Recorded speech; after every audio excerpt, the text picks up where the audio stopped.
রাজবাড়িতে। এইটা হচ্ছে দুর্গা মন্দির, এটা ভোগঘর, এই সাইডটা। এটা হচ্ছে নাট মন্দির নাকি? আচ্ছা, তারপরে দেখাচ্ছি তোমাদেরকে ঘুরিয়ে ঘুরিয়ে।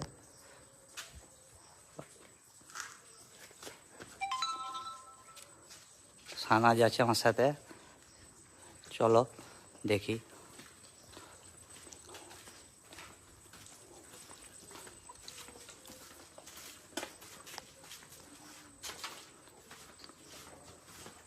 আমার এই বিষয়ে কিছু জানকারি নাই, এই জীবনে প্রথম এসেছি এখানে রাজবাড়ি।